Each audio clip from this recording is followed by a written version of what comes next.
ఆత్మనిర్భర్ భారత్ సంకల్ప అభియాన్ నగర ప్రముఖుల సమ్మేళనం కార్యక్రమం స్థానిక ఎల్వీఆర్ క్లబ్ నందు జిల్లా అధ్యక్షులు చెరుకూరి తిరుపతిరావు అధ్యక్షతన జరిగింది.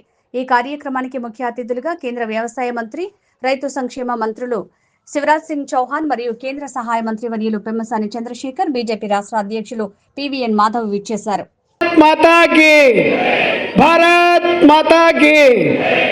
మరి కొద్దిసేపట్లో కార్యక్రమం మొదలవుతుంది. వేదికపైకి రావాల్సిందిగా కోరుచున్నాం. అలాగే రాష్ట్ర అధ్యక్షులు శ్రీ పివిఎన్ మాధవ్ గారిని వేదికపైకి రావాల్సిందిగా కోరుచున్నాం. అలాగే గ్రామీణాభివృద్ధి మరియు టెలికమ్యూనికేషన్స్ శాఖ సహాయ మంత్రివర్యులు శ్రీ పెమ్మసాని చంద్రశేఖర్ గారిని వేదికపైకి రావాల్సిందిగా కోరుచున్నాం. రాష్ట్ర ప్రధాన కార్యదర్శి జోనల్ ఇన్ఛార్జ్ శ్రీ నాగోతు రమేష్ నాయుడు గారిని వేదికపైకి రావాల్సిందిగా కోరుచున్నాం. రాష్ట్ర ప్రధాన కార్యదర్శి ఆత్మనిర్భర భారత్ రాష్ట్ర కన్వీనర్, అలాగే మన గుంటూరు నగర మేయర్ దీపేన సాధ్యతే సర్వం కార్తీక దీపలక్ష్మి నమోస్తుతే. ఈ దీప కాంతి మన దేశ కీర్తి దీప్తి స్ఫూర్తి దిగంతాలకు అనంతంగా వ్యాప్తి చేయాలని మనం ప్రార్థిస్తాము. ఈ కార్తీక మాసంలో ఈ కార్తీక దీపం వల్ల ఆంధ్రప్రదేశ్ నవ్యాంధ్ర, దివ్యాంధ్ర, భవ్యాంధ్ర, స్వర్ణాంధ్ర, స్వచ్ఛ, సంతోష, హరిత, ఆరోగ్య ఆంధ్రప్రదేశ్గా అభివృద్ధి చెందాలి అని కోరుకుంటూ మరొక్కసారి దీపం జ్యోతి పరబ్రహ్మ, దీపం జనార్దన, దీపం సర్వతమోపహం, దీపేన సాధ్యతే సర్వ. ఈ యొక్క ఎల్వీఆర్ క్లబ్ అధ్యక్షులు అలాగే సెక్రటరీ గారు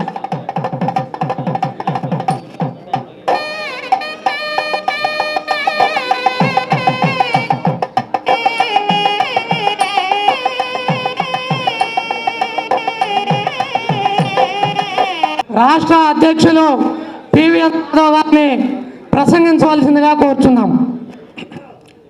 మాతరం మాతరం అందరూ గట్టిగా వందే మాత్రం చెప్పాలి. వందే మాత్రం పూర్తి వందే మాత్రం పాడాం. 150 సంవత్సరాల క్రితం పాడిన ఈ పాటని మరొకసారి మనందరం కలిసి పాడాం. భారత్ మాతాకి మాతరం మాతరం. అందరికీ నమస్కారం. ఇవాళ మనందరికీ కూడా చాలా అదృష్టం. ఎందుకంటే గుంటూరుకి మనందరి యొక్క ప్రియతమ నేత, మనందరం కూడా ఒక కార్యకర్తగా మన జీవితాన్ని ప్రారంభించి ఏ విధంగా ఉత్సాహంగా ముందుకెళ్ళామో ఆ విధంగానే మనలాంటి ఒక సాధారణ కార్యకర్త ఒక రైతు కుటుంబంలో పుట్టి అంచెలంచెలుగా తన కృషి, పట్టుదల, క్రమశిక్షణ కారణంగా ఇవాళ ఆయన దేశానికి సంబంధించిన అతి ముఖ్యమైన శాఖ వ్యవసాయ శాఖ, అలాగే ఏదైతే రూరల్ డెవలప్మెంట్ ఉందో గ్రామీణాభివృద్ధి, ఈ రెండింటికి ఇవాళ దానికి సంబంధించి క్యాబినెట్ మంత్రిగా ఉన్నారు. దానికి ముందు 18 సంవత్సరాలు మధ్యప్రదేశ్కి ముఖ్యమంత్రిగా ఉన్నారు. ఆయన జీవితం 1990లో ఒక ఎమ్మెల్యేగా పోటీ చేసి అప్పటి నుంచి ఇప్పటి వరకు 35 సంవత్సరాల పాటు అప్రతిహాతంగా గెలుస్తూ వస్తున్న నేత. మొన్న జరిగిన 2024 మే విదిశా నుంచి ఆయన ఎంపీకి పోటీ చేస్తే ఆయనకు వచ్చిన మెజార్టీ 8,14,000. మీరు ఊహించగలరా? ఎవరికైనా 8,14,000 మెజార్టీ తెచ్చుకున్న వ్యక్తి ఆయన. ఒక్క ఎన్నికకి ఇంకో ఎన్నికకి అలా ఓట్లు పెరుగుతూ 5 సార్లు ఎమ్మెల్యేగా, 5 సార్లు పార్లమెంట్కి ఎన్నిక కాబట్టి ఇవాళ మన ముందుంటూ ఒక లోకప్రియ ముఖ్యమంత్రి. మొత్తం ఎంపీలో ఎవరినైనా ఆయన వెళ్తే అక్కడుండే మహిళలందరూ ఆయన ఏమని పిలుస్తారంటే మామ అని పిలుస్తారు. ఆ విధంగా మనందరికీ కూడా ఆయన మామే. ఆ విధంగా आंध्र में आपने पधाई हुआ था और हम बहुत आभारी है. तहे दिल से आपको धन्यवाद, शुक्रिया कहते हैं, क्योंकि इतनी व्यस्त समय में आपने जिसने प्रवास कर रहे सुबह से दौड़ रहा था, उस दौड़ में हमारे लिए भी कुछ समय दिया था. आपको संगठन के ऊपर जो प्रेम है वो दिखाई देता है. एंड हमको बहुत अच्छा लग रहा है आप जब आए थे इधर. సో ఆ విధంగా మనందరికీ కూడా చాలా ఆనందం. ఎందుకంటే అతను మనలాంటి ఒక కార్యకర్త ఆ విధంగా పనిచేస్తూ పార్టీకి సంబంధించిన అనేక రకాల కార్యక్రమాల్లో పాల్గొంటూ आप 4 साल पहले इधर आए था. उस समय संगठन पर्व के कार्यक्रम में आप इधर आए थे और फिर हमको और एक मौका मिला था. आज हम हमारी जो आत्मनिर्भर भारत का अभियान कर रहे हैं उसकी कार्यक्रम और हमारी जो वंदे मातरम का 150 ईयर्स दोनों मिला के आप आज इस कार्यक्रम में पधार है। हमने इसकी आत्मनिर्भरता की बहुत अच्छा कार्यक्रम आंध्र प्रदेश में किया था। स्वदेशी मेला एक सब जगह किया था, हर एक डिस्ट्रिक्ट में किया था। ऐसा आपने जब आ रहे थे हमारी जो इधर का ऑर्गेनिक प्रोडक्ट्स और हैंडलूम प्रोडक्ट्स आप भी देखा था। तो वैसे మనం ఆత్మనిర్భర్ భారత్ సంబంధించిన ఏ ఆలోచనతో అయితే ముందుకెళ్తున్నాం దాని యొక్క ప్రదర్శన కూడా మనం చూడటం జరిగింది। ఇవాళ ఆత్మనిర్భర్ భారత్ స్వదేశీ సంబంధించిన ఆలోచనతో మనం ముందుకు ఏ విధంగా వెళ్ళాలి అనే ఆలోచన మన ప్రియతమ ప్రధాని నరేంద్ర మోడీ గారు మనందరికీ కూడా పిలుపిచ్చారు। ఏ విధంగా దేశం స్వయం సమృద్ధి భారత్గా తయారవ్వాలి, తన కాళ్లపైన తను నిలబడి ముందుకు ఏ విధంగా వెళ్ళాలి అని ఆ స్ఫూర్తి కూడా మనకి ఇందాక పాడిన వందే మాతరం తోస్తుంది। ఈ యొక్క వందే మాతరం 150 సంవత్సరాలు పూర్తవటం అంటే మనందరికీ కూడా చాలా ఆశ్చర్యం అవుతుంది, ఎందుకు 150 సంవత్సరాలకు సంబంధించిన ఇంత పెద్ద కార్యక్రమం చేశామని। ఒక విభజన దేశాన్ని కలిపింది। 1905లో బెంగాల్ విభజన సందర్భంగా దేశం అంతా కూడా ఈస్ట్ బంగ్లాదేశ్, వెస్ట్ బంగ్లాదేశ్ అంటే ముస్లిం హిందూ అని ఏ విధంగా విభజన చేశారో ఆ సమయంలో ఆ విభజన దేశాన్నంతా కలిపింది। దేశమంతా ఒక సమర నినాదం వందే మాతరంతో అందరూ లేచి నిలబడ్డాడు। బంకిం చంద్ర చటర్జీ రాసిన ఆ యొక్క గేయం సమర శంఖంగా మారింది। స్వరాజ్యమే నా జన్మ హక్కని, స్వదేశీ వస్తువులే వాడుతానని చెప్పి అందరూ లేచి నిలబడి పోరాటానికి నాంది పలికింది। 1911లో విభజనని వెనక్కి తీసుకునే విధంగా ఆ రోజు వందే మాతర ఉద్యమం అందరికీ ప్రేరణగా నిలిచింది। మరొకసారి 1923లో మన ఆంధ్రప్రదేశ్లో కాకినాడలో వందే మాతరం పాడుతుంటే అలీ బ్రదర్స్ ఈ పాట ముస్లింలకు వ్యతిరేకమని వెళ్ళిపోయిన తర్వాత కాంగ్రెస్ పార్టీ ఆ రోజు ఆలోచన చేసి వందే మాతరాన్ని ఇంకా మీదట పాడకూడదని నిర్ణయించుకోవడం కారణంగా ఒక విభజన ఇప్పటికీ రావణ కాష్టంలా మనందరి మధ్య చిచ్చు రేపుతుంది। 1947లో ఏదైతే మరొకసారి మత ప్రాతిపదికన ఈ దేశం విభజన జరిగిందో ఆ విభజన యొక్క రావణ కాష్టం పాకిస్తాన్, భారత్, అక్కడ ఇక్కడ ముస్లింలపైన మనకుండే ఆలోచన, అక్కడ మన వాళ్ళపైన ఉండే ఆలోచన ఇప్పటికీ కూడా ఆ విధంగానే ఉండటానికి ముఖ్యమైన కారణం వందే మాతరాన్ని విస్మరించడం। కనుకనే ఈ 150 సంవత్సరాల సందర్భంగా మరొకసారి మనందరం కూడా ఆ స్ఫూర్తి బంకిం చంద్ర చటర్జీ రాసిన ఆలోచన మనందరిలో కూడా ఆ యొక్క స్వరాజ్య కాంక్ష ఏదైతే ఉందో ఆ కాంక్షను మరొకసారి స్వధర్మం మన యొక్క దేశానికి సంబంధించిన స్వ అనే అంశం పైన జాగరణ జరగాలని ఒక ఆలోచనతో ఈ యొక్క కార్యక్రమం పెట్టడం ముందుకెళ్ళటం జరుగుతుంది। ఆ విధంగా ఈ యొక్క కార్యక్రమం యొక్క విస్తృత రూపమే స్వదేశీ। 1905లో ఈ యొక్క స్వదేశీ ఉద్యమం ప్రారంభమై ఆ రోజు దేశానికి స్వతంత్రం తీసుకురావాలనే కాంక్ష, కానీ ఈరోజు భారతదేశం యొక్క ఆర్థిక స్వావలంబన తీసుకొచ్చే లక్ష్యంతో మనం పనిచేస్తున్నాం। అటువంటి ఆలోచనతోనే ఈ యొక్క స్వదేశీ యొక్క ఉద్యమం సనాతనం నిత్య నూతనం అంటే ఇది పురాతన సంబంధించిన మన యొక్క పూర్వీకుల యొక్క సాంప్రదాయాలు, ఆలోచనలు, మన కట్టుబాట్లు వాటినన్నింటినీ గౌరవిస్తూ నేటి తరానికి సంబంధించి అనేక ఆలోచనలు ముందుకెళ్తూ నిత్య నూతన ఆవిష్కరణలు స్వీకరిస్తూ అవి కూడా ఈ దేశంలో తయారవ్వాలి, అవి మన వాళ్ళ చేతుల మీదే తయారు కావాలి, భారతీయులచే నిర్మించబడ్డ శాస్త్ర సాంకేతిక పరిజ్ఞానం ముందుకెళ్ళాలి।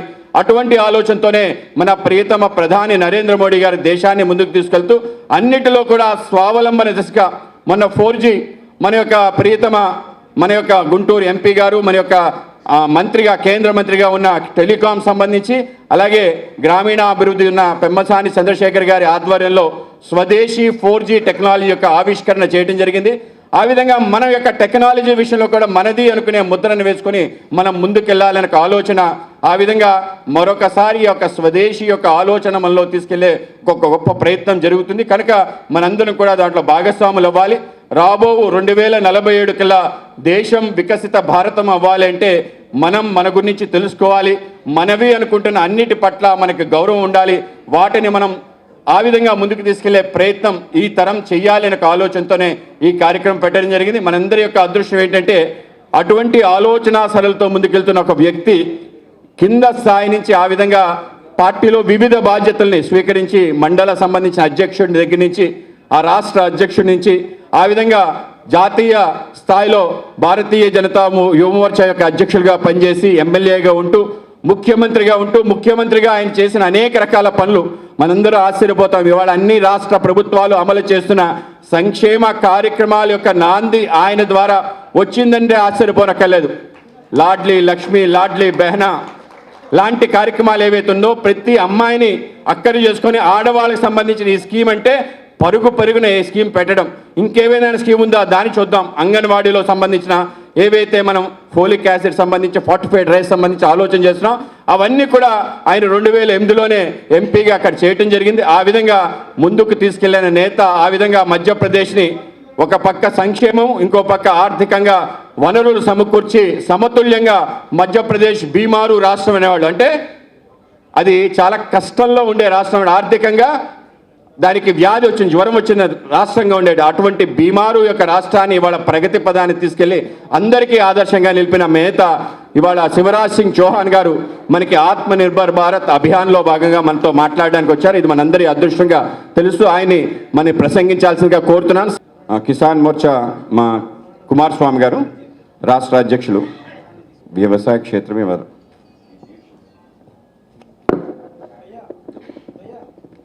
ఆంధ్రప్రదేశ్లో ఈ ప్యాడీకి జరిగిన నష్టం, అట్లాగే పత్తికి జరిగిన నష్టాన్ని గురించి, పెద్ద ఎత్తున ఈ తుఫాను గురించి ఆంధ్రప్రదేశ్లో రైతాంగం తరపున వారికి పెద్ద ఎత్తున సహకారం అందించాలి ఆంధ్రప్రదేశ్కి అని చెప్పని విజ్ఞప్తి చేయడం జరుగుతుంది.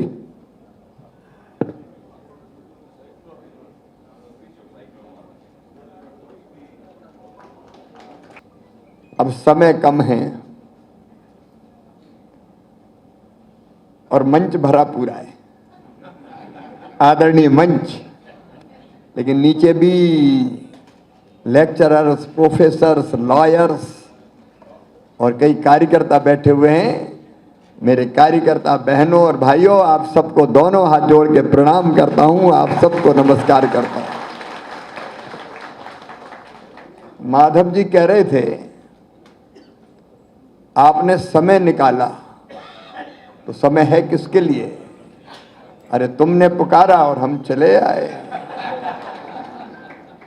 और जब जब पुकारोगे तब तक चले आएंगे, क्योंकि मामा हैं, केवल नेता नहीं है, और आपका कार्यकर्ता भी हूं. ये जिंदगी भारतीय जनता पार्टी के कार्यकर्ता के नाते हैं और जनता की सेवा करने के लिए. आज किसान मोर्चा ने साइक्लोन के कारण क्रॉप लॉस के बारे में मुझे मेमोरेंडम सौंपा है.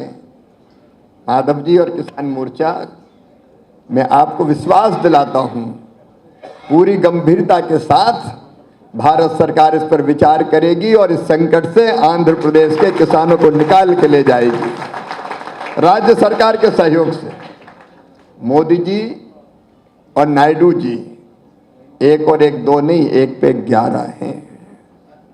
लेकिन आज जब आए तो हाल वंदे मातरम के उद्घोष से गूंज रहा था. हाल में हर एक चेहरा कह रहा था वंदे मातरम, राष्ट्रभक्ति वंदना का गीत वंदे मातरम. मुझे तो लग रहा है कि गुंटूर की सड़कें कह रही है वंदे मातरम, यहाँ की हवाएं कह रही है वंदे मातरम, यहाँ की फिजाएं कह रही है वंदे मातरम, कृष्णा की लहरें भी बोल रही है वंदे मातरम, वंदे मातरम, वंदे मातरम. ये वो गान है जिसका उद्घोष करते हुए हंसते हंसते फांसी के फंदों पर हमारे क्रांतिकारी चढ़ गए थे. और जब फांसी के फंदा चूमने जाते थे तो डर से उनके पैर नहीं कांपा करते थे, उनका कलेजा नहीं हिला करता था. उनके एक हाथ में गीता होती थी, मुंह से वंदे मातरम के उद्घोष निकलते थे, और दिल में, हृदय में संकल्प होता था कि मरने के बाद फिर से जन्म लें, इसी भारत भूमि पर जन्म लें, और तब तक पैदा होते रहे और मरते रहें जब तक ये देश स्वतंत्र ना हो जाए, जब तक ये देश आजाद ना हो जाए. वंदे मातरम. और हंसते हंसते फांसी के फंदों पर चढ़ गए दीवाने. लेकिन तकलीफ की बात है गुंटूर वालों, इसी वंदे मातरम के गीत को कांग्रेस ने विभाजित कर दिया था, और वही फिर देश के विभाजन का कारण बना. तुम्ही दुर्गा 10 प्रहरण धारणी. इसमें क्या दिक्कत है? ये देश की संस्कृति है, भारत के जीवन मूल्य और परंपराएं हैं.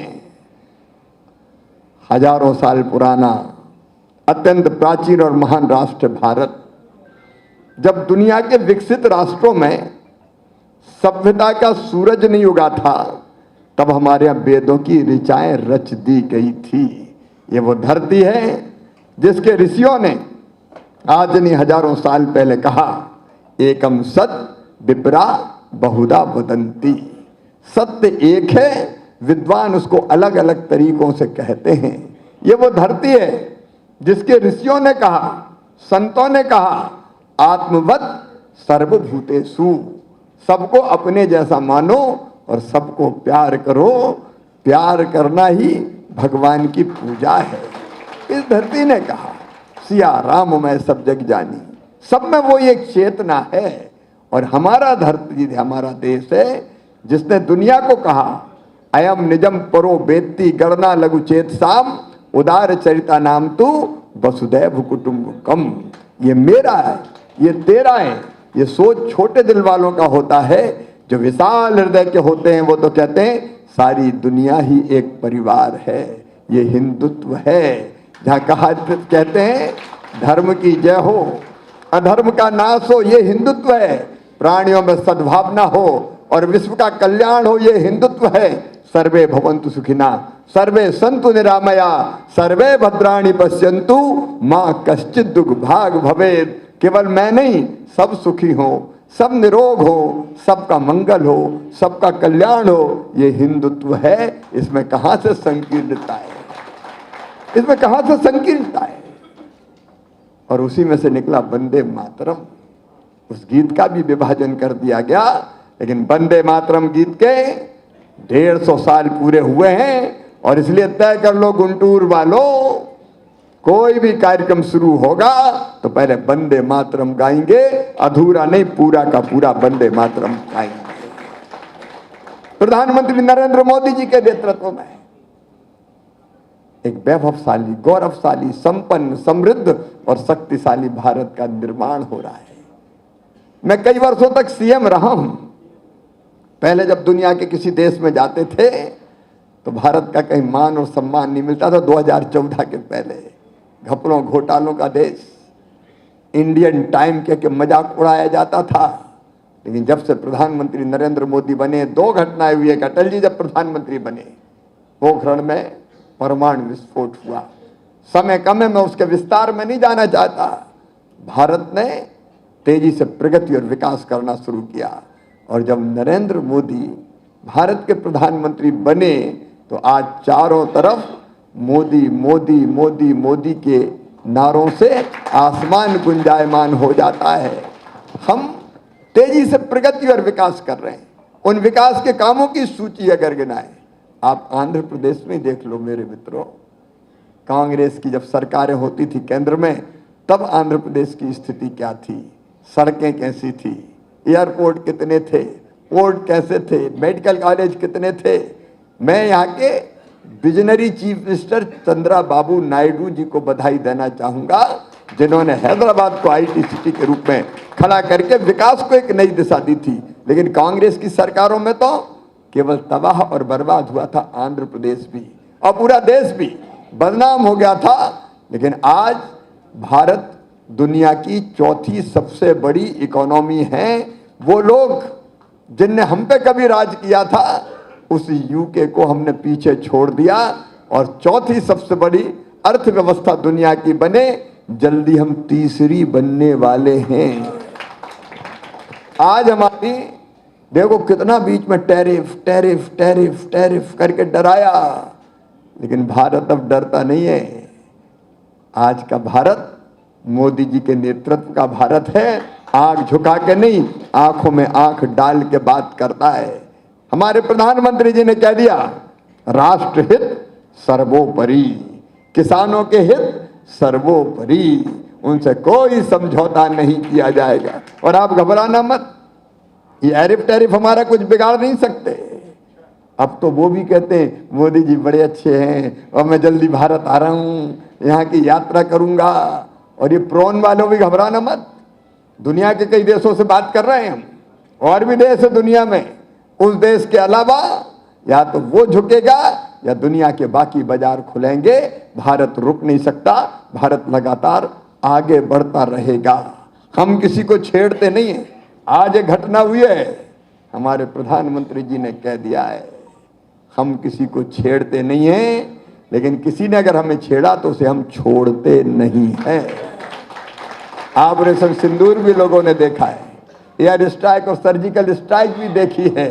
भारत अपने हितों की रक्षा के लिए प्रतिबद्ध है। लेकिन आज मैं एक निवेदन आपसे करना चाहता हूं। प्रधानमंत्री जी के नेतृत्व में विकसित भारत का निर्माण हो रहा है।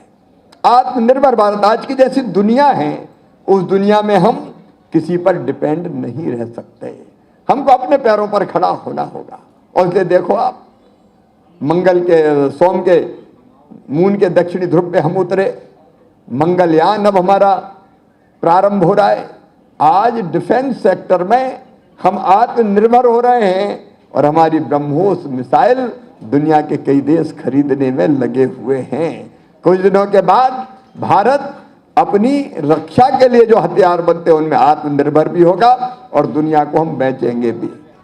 सेमीकंडक्टर चिप भारत की बन गई है। मेरे पास समय की सीमा है कि मैं एक एक उपलब्धि को आपको गिना पाऊं, लेकिन तेजी से हम आगे बढ़ रहे हैं। लेकिन एक अपील प्रधानमंत्री जी ने की है, हमको अपने पैरों पर खड़े होना है, हर क्षेत्र में आत्मनिर्भर बनना है। सरकार अपनी तरफ से प्रयत्न कर रही, हम कोई कसर नहीं छोड़ेंगे। लेकिन मेरी आप सबसे अपील है, हमारे प्रधानमंत्री जी ने भी अपील की है कि मेरे प्रिय देशवासियों, हमारे दैनिक जीवन में जिन चीज़ों का हम उपयोग करते हैं, चाहे वो खाने पीने की हो, चाहे वो पहनने की हो, चाहे वो गाड़ी हो चलने की हो, चाहे वो और कोई हो, हम केवल अपने देश में बनी ही खरीदें। हमारे यहाँ आज हर चीज बनती है। अभी हमने स्टॉल देखे, यहाँ की साड़ी देखी, गुंटूर कहाँ की थी, मंगलगिरी की साड़ी, क्या साड़ी है जी। हमने जो गले में गमछा डाला वो देखा, यहाँ के अलग अलग उत्पाद देखे, कोई कमी नहीं है हमारे देश में। और हमारे इनोवेटिव आइडिया वाले नौजवान आज दुनिया में छाए। यही चंद्रशेखर जी चले गए थे यूएसए, 25 साल रहे लेकिन बदले नहीं। लोग मुझे कह रहे थे कि हमने सोचा कि आधे अमेरिकन बन जाएंगे, लेकिन ये तो 100% इंडियन, कोई बदलाव इनमें नहीं आया। हमारे टैलेंट। और वहाँ मैंने पूछा, मेरे विभाग, मेरे साथ मंत्री है, तो मैंने पूछा क्या करते हैं पहले पहले, तो इन्हें संकोच करते हुए कहा कि नहीं मैं जरा इंडस्ट्री चलाता हूँ। और फिर मुझे धीरे से बताया 9,000 करोड़ कितना टर्नओवर क्या है। लेकिन इसके बाद भी इतने विनम्र, ऐसे टैलेंट हिंदुस्तान का आज दुनिया में धूम मचा रहा है, धूम मचा रहा है। और भारत किसी के रोकने से अब रुकने वाला नहीं है, पूरी ताकत से लगातार आगे बढ़ेगा। कुछ चीजें हम तय कर लें कि हम अपने देश में बनी चीजें ही खरीदेंगे। उससे देखो कितनी चीजें हम इंपोर्ट करते हैं, कितनी हमारी विदेशी मुद्रा बाहर जाती है। हम क्यों इंपोर्ट करें। अभी प्रधानमंत्री जी के नेतृत्व में खेती में मिशन चला, पल्सेस के लिए मिशन, दालों के लिए मिशन। अब दालें हमको बाहर से मंगानी पड़ती है। अब दाल हमारे देश में क्यों नहीं हो सकती, हमारी जरूरत की हम क्यों पैदा नहीं कर सकते।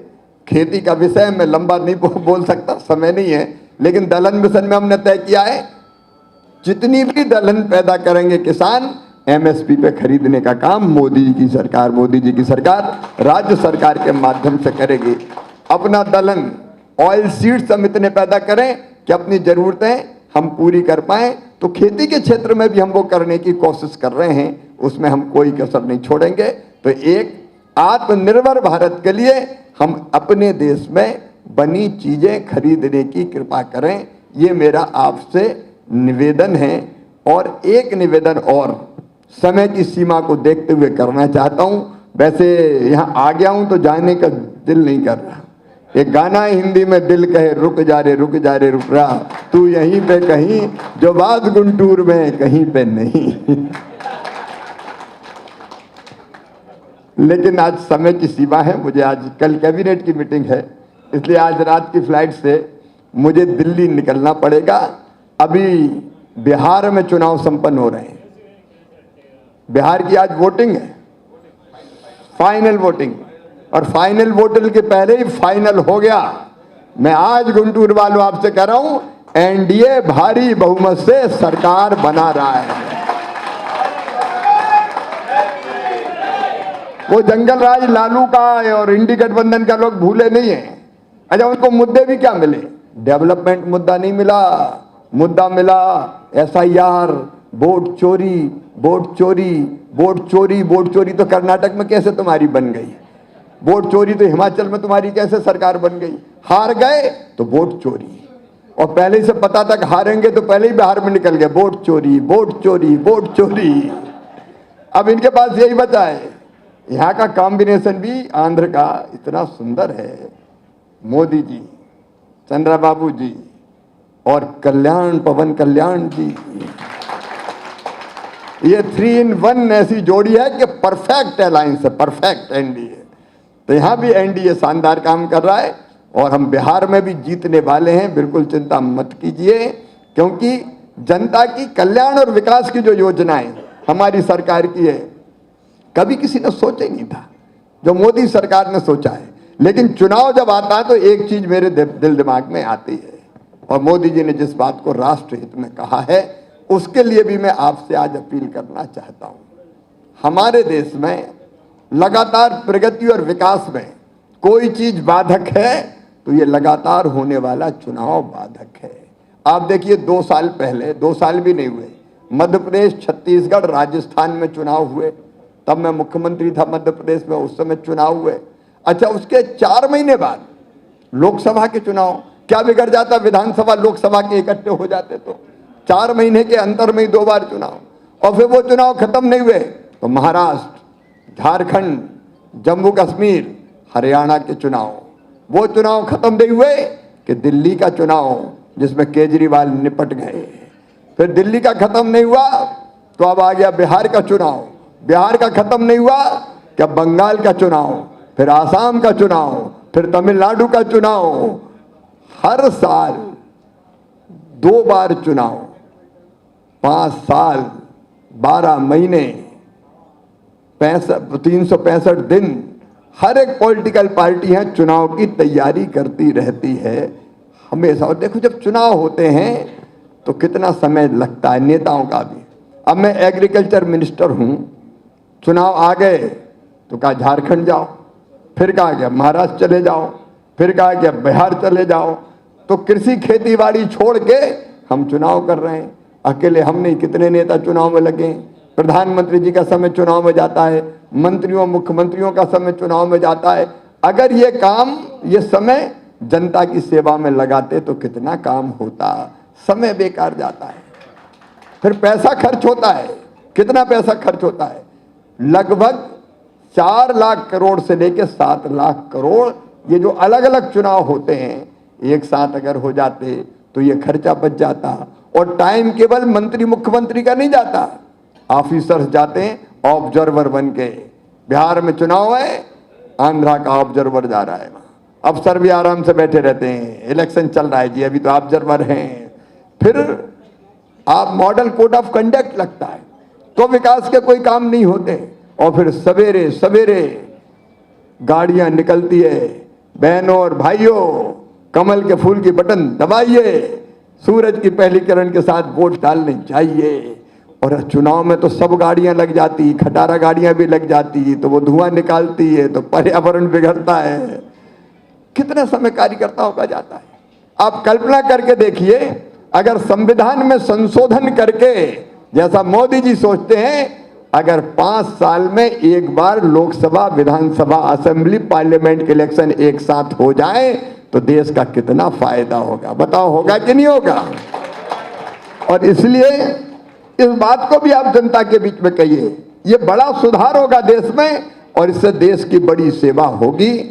सचमुच में गुंटूर है इतना अच्छा। आज जो काम यहाँ किया है वाटर सेट में, आपने जो मॉडल बनाया है वो अद्भुत मॉडल है। ऐसे मॉडल आप देश को देते रहिए। और कार्यकर्ता बहनों और भाइयों, मैं 12 सफदरजंग रोड पे दिल्ली में रहता हूँ। जब दिल्ली आए तो मामा से बिना मिले मत आ जाना, वो भी मामा का घर है। मेरा घर कार्यकर्ताओं का घर। अपने पास और क्या है? जो आता है मामा उससे मिलता है, जुलता है, बात करता है, प्रेम करता है। हाँ, लेकिन पता करके आना घर में हूँ कि नहीं तो आप दिल्ली जाओ और मैं गुंटूर में हूँ तो उतना जरूर देखना पड़ेगा। अगली बार माधव जी जब बुलाएंगे मैं फिर आऊँगा और 1 घंटा पौन घंटा नहीं, जितना टाइम कहोगे पूरा दिन देंगे, दिल और जान भी देंगे, क्योंकि आप सब कार्यकर्ताओं के साथ काम करना, अपने जीवन को सफल और सार्थक करना है। बस यही इच्छा है कि अंतिम सांस तक भारतीय जनता पार्टी के माध्यम से अपनी देश और जनता की सेवा करते हुए इस दुनिया से जाएं, अपने देश के लिए कुछ कर जाएं। बहुत बहुत धन्यवाद। मेरे साथ बोलिए, भारत माता की, भारत माता की, वंदे वंदे वंदे। बहुत बहुत धन्यवाद। शिवराज जी बहुत बहुत धन्यवाद है। हम आपको फिर एक बार इधर बुलाना चाह रहे। अभी इधर एकात्म मानव दर्शन का 60 साल हो गया। विजयवाड़ा में पंडित दीनदयाल उपाध्याय ने उसका दौरा किया था। हमारी पार्टी ने कहा था उसका रिक्रिएट करने के लिए जनवरी 21-22 में कर रहे हम, तो फिर आपको बुलाएंगे एकात्म मानव दर्शन के लिए, और उसमें भी आपका भाषण होगा। बहुत बहुत धन्यवाद, आप इधर हमारे बीच में आए हैं, हमको अच्छा।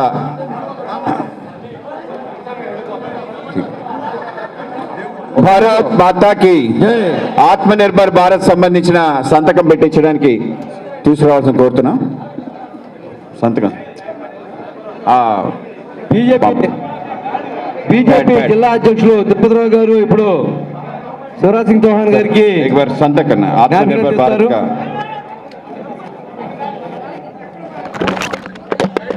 తప్పండి తప్పండి ఆత్మనిర్భర్ భారత్ సంకల్ప ప్రతిజ్ఞ పైన దయచేసి ఎవరు వేదిక మీద రాకండి, ఇంకా కార్యక్రమం అయిపోలేదు.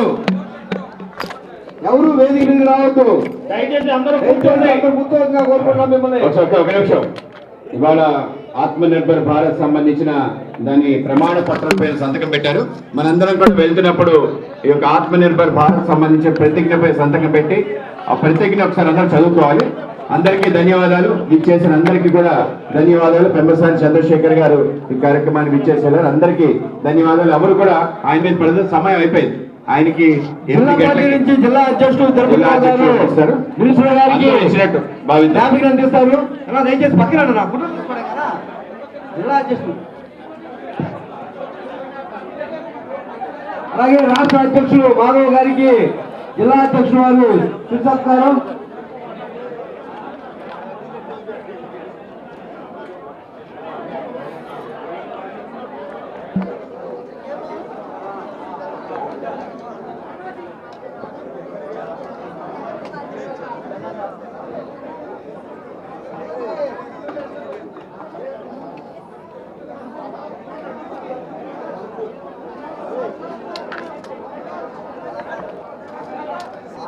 Ada